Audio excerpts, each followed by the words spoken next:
Class 10th की physics को start करेंगे। और फिजिक्स का सबसे जो महत्वपूर्ण चैप्टर है उसमें से एक है प्रकाश का परावर्तन। सबने नाम सुना होगा, सबको ये चैप्टर मतलब थोड़ा सा उलझाऊ लगता होगा। मैं गारंटी के साथ कह सकता हूं कि आप इस वीडियो को पहले समझिए, इस कॉन्सेप्ट को समझते हुए हम जब प्रकाश के परावर्तन को पढ़ेंगे तो आपके जो 8 मार्क्स के क्वेश्चंस आते हैं बिहार बोर्ड या किसी भी बोर्ड के एग्जाम में, हम गारंटी के साथ कह सकते हैं वो सारा का सारा आपका कवर होगा। बस शर्त यह है कि एक तरफ से ध्यान से सुनते जाए, ध्यान से करते जाए। चलिए ज्यादा देर करते हुए नहीं, हम सीधे अपने बात को यहाँ प्रकाश के परावर्तन को पढ़ना शुरू करेंगे। इससे पहले हम ये एक बात आपको बता देना चाहते हैं कि जब हम लोग कोई टारगेट फिक्स करते हैं, कोई गोल फिक्स करते हैं, तो उस गोल को अचीव करने के लिए जो पथ होते हैं, जो रास्ते होते हैं, उस चीज को पहले हम डिसाइड कर लेते हैं। तो आज हमको फिजिक्स का प्रकाश का परावर्तन पढ़ना है, तो उसको पढ़ने से पहले उसके रास्ते क्या है उसको अच्छे से समझने के, उस चीज को समझेंगे। तो चलिए आते हैं हम लोग सीधे कि इसमें पढ़ना क्या क्या है। प्रकाश के परावर्तन में हमको किसके बारे में जानना है? लाइट के बारे में कि आखिर लाइट है क्या। पहले लाइट को जानेंगे, फिर तो परावर्तन पे जाएंगे कि क्या कैसे परावर्तित होता है। फिर जो लाइट के प्रॉपर्टी है, गुण है, जो लाइट के गुण है उसको समझेंगे। फिर किरण को समझेंगे, किरण के मतलब समूह को समझेंगे, किरण पुंज को समझेंगे। किरण पुंज के कितने टाइप हैं, इनके किरण पुंज होगा यहाँ, किरण पुंज के प्रकार, किरण पुंज के कितने टाइप हैं उसको समझेंगे। प्रदीप्त वस्तु, अदीप्त वस्तु, इसके बाद माध्यम को, संतृप्त माध्यम और संतृप्त माध्यम, इस चीज को समझते हुए फिर हम पढ़ेंगे प्रकाश के परावर्तन को। तो चलिए बहुत ज्यादा देर न करेंगे, हम सीधे आते हैं कि प्रकाश क्या है। कहते हैं प्रकाश एक ऊर्जा का माध्यम है। प्रकाश एक ऊर्जा का रूप है या माध्यम है, ठीक, ऊर्जा का रूप है जो किसी भी वस्तु को देखने में क्या करता है, मदद करता है।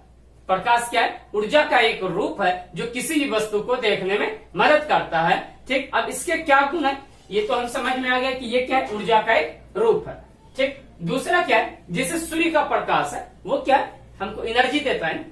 अब किसी भी चीज को हम यदि देख पाते हैं तो जब तक वो चीज प्रकाश हमारे आंख तक नहीं टकराती है, आंख तक टकराती नहीं है और आंख से टकरा के वापस नहीं होती है, तब तक हम देख नहीं पाते। तो वो प्रकाश को, किसी भी प्रकाश को हमारे आंखों तक टकराना होगा, आंखों से टकराना होगा, फिर जाके हम किसी वस्तु को देख पाएंगे।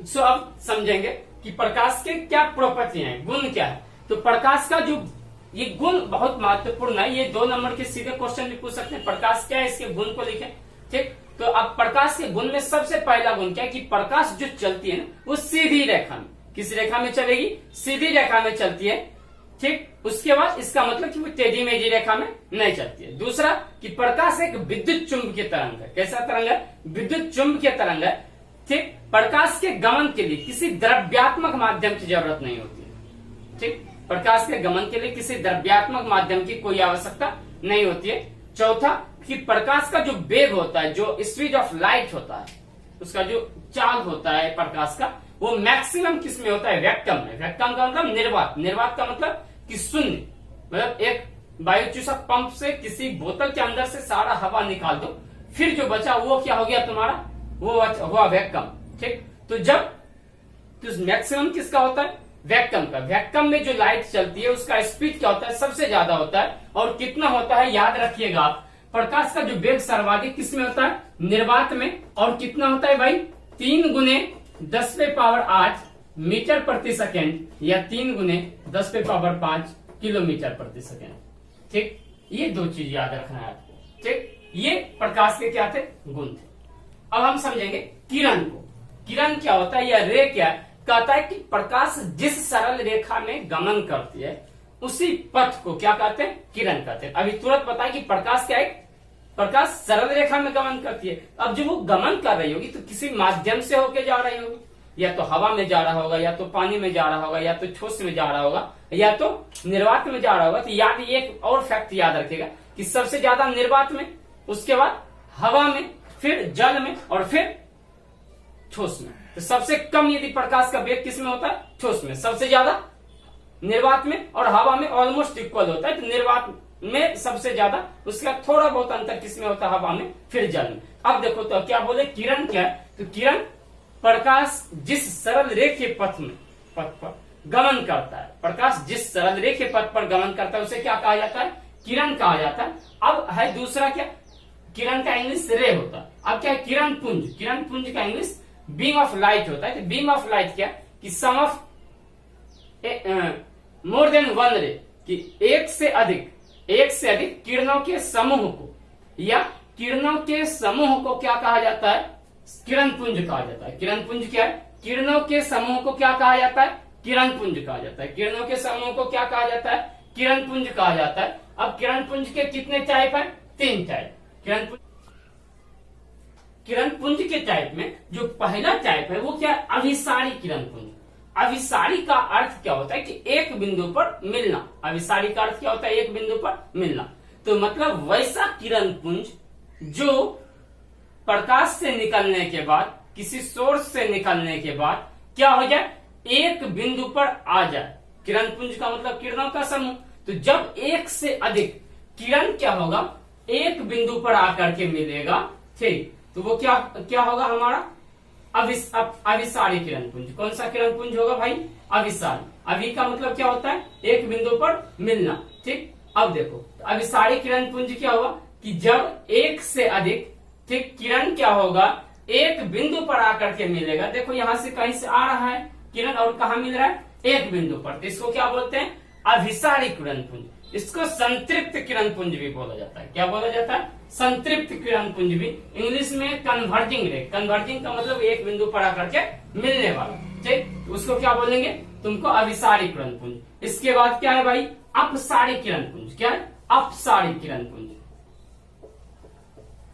अपसारी का इंग्लिश क्या होगा? डाइवर्जिंग, ठीक। अब डाइवर्जिंग क्या होगा कि जब कोई किरण पुंज एक बिंदु से निकल करके विभिन्न दिशाओं में जाती हो। एक बिंदु से निकला और देखो अब कैसे समझेंगे कि जा रही है?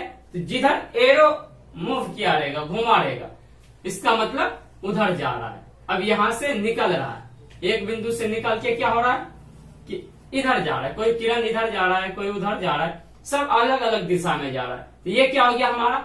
अपसारी किरण पुंज। अपसारी का मतलब होता है फैलना, आदि का मतलब मिलना। अब तीसरा क्या है हमारा? समांतर किरण पुंज। क्या है भाई? समांतर किरण पुंज। अब समांतर किरण पुंज किसे कहेंगे? तीसरा टाइप क्या है? समांतर किरण पुंज या पैरेलल रे। तो पैरेलल रे क्या होता है कि जब दो या दो से अधिक किरणें एक दूसरे के क्या हो? समांतर हो। तो जब किरणें क्या चल रही होगी? समांतर, एक दूसरे के समांतर चल रही किरणें होंगी तो उसको क्या बोलेंगे हम? समांतर किरण पुंज। क्या बोलेंगे हम? समांतर किरण पुंज। जब दो या दो से अधिक किरणें क्या चल रही हो? समांतर चल रही हो, तो उसको क्या बोलेंगे हम? समांतर किरण पुंज। हम उम्मीद करते हैं कि आपको ये समझ में, ये तीनों चीज समझ में आ गया होगा। इसके बाद हम क्या पढ़ेंगे? इसके बाद पढ़ेंगे हम प्रदीप्त वस्तु। क्या? प्रदीप्त वस्तु, ल्यूमिनस बॉडी, ठीक। तो क्या होता है कि प्रदीप्त का मतलब होता है प्रकाश, जिसमें प्रकाश हो। तो वैसी वस्तु जिसका खुद का प्रकाश हो, वैसी वस्तु जिसमें खुद का प्रकाश हो उसे क्या कहेंगे? प्रदीप्त वस्तु। वैसी वस्तु जिसमें खुद का प्रकाश हो उसे प्रदीप्त वस्तु कहेंगे। जैसे क्या हो गया? सूर्य। सूर्य का अपना प्रकाश है। तो सूर्य एक तारा है। सूर्य ये क्या है? एक सन, क्या है? एक टाइप ऑफ स्टार। ये एक तारे का प्रकार है, ठीक। सूर्य एक तारा है, तो तारा भी क्या होगा? तारा में भी अपना प्रकाश होता है। तो तारा भी ल्यूमिनस बॉडी हो गया। तुम्हारा सूर्य हो गया, सूर्य, तारा, सूर्य हो गए, तारे हो गए, दीपक हो गया, ये सब क्या हो जाएंगे?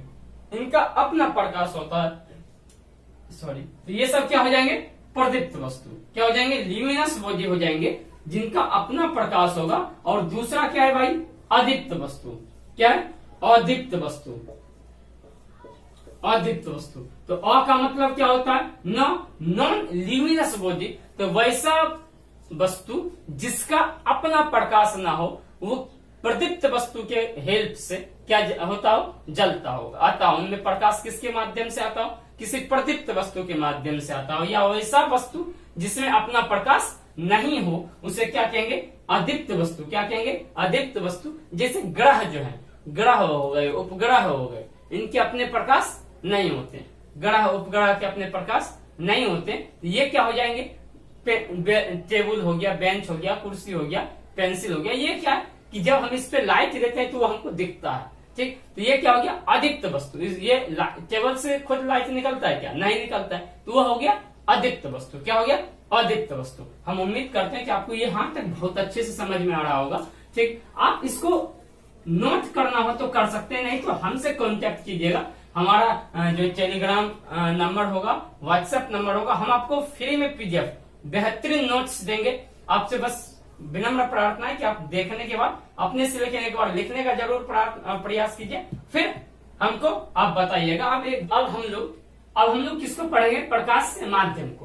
प्रकाश से माध्यम क्या होता है, तो प्रकाश जिस क्षेत्र से गुजर रही होती है, जिस क्षेत्र से गुजरती हुई हमारे आंखों तक, किसी भी वस्तु का प्रकाश जिस क्षेत्र से गुजरता हुआ हमारे आंखों तक आकर के पड़ता है और कोई वस्तु को हम देख पाते हैं, तो वो जो प्रकाश, किसी वस्तु का प्रकाश हमारे आंखों तक जिस रास्ते से आया, जिस पथ से होके आया, उसी को क्या बोला जाता है, प्रकाश से माध्यम बोला जाता है। तो क्या बोलेंगे कि वह क्षेत्र, प्रकाश के गमन की वह क्षेत्र जिससे होकर प्रकाश हमारी आंखों तक आकर पड़ती हो और हमें कोई वस्तु क्या होता हो, दिखाई देती हो, तो इसे हम क्या कहते हैं, प्रकाश से माध्यम। क्या कहते हैं, ऑप्टिकल मीडियम बोलते हैं। और ये जो है एग्जाम्पल के तौर पे, जैसे हवा, प्रकाश हवा से होकर के गुजरती है, जल से होकर के गुजरती है, ठोस से होकर के गुजर सकती है। तो ये क्या हो गया, हमारा क्या है, ये प्रकाश से माध्यम। अब क्या है, प्रकाश से माध्यम दो टाइप के होते हैं। कितने टाइप के होते हैं, ये दो टाइप के होते हैं। आगे हम लिख दिए, ये एक है पहला टाइप और ये दूसरा। तो पहला क्या है, समांगी माध्यम। समांगी का मतलब सम प्लस अंगी, मतलब जिसका सारा अंग बराबर होगा, मतलब वैसा प्रकाश से माध्यम जिसके गुण हर एक जगह पर क्या होता हो, समान होता हो, उसे क्या बोलेंगे, समांगी प्रकाश से माध्यम, ठीक। समांगी माध्यम या समांगी प्रकाश से माध्यम, होमोजीनियस मीडियम। तो वैसा माध्यम जिसमें क्या होता हो, प्रकाश के गमन का वह माध्यम जहां उसके गुण सभी जगह क्या होंगे, उस माध्यम के गुण सभी जगह एक समान होंगे, उसे क्या कहेंगे, समांगी माध्यम। दूसरा असमांगी, अ का मतलब नो, मतलब गुण एक जैसा नहीं होगा, मतलब वैसा प्रकाश से माध्यम जहां जिसके प्रत्येक जगहों पर या उनके गुण क्या हो, एक जगह, उस माध्यम में प्रत्येक स्थान पर यदि गुण इक्वल नहीं होंगे, उसके गुण इक्वल नहीं होंगे, तो उसको बोलेंगे हेटेरोजीनियस मीडियम या असमांगी प्रकाश से माध्यम।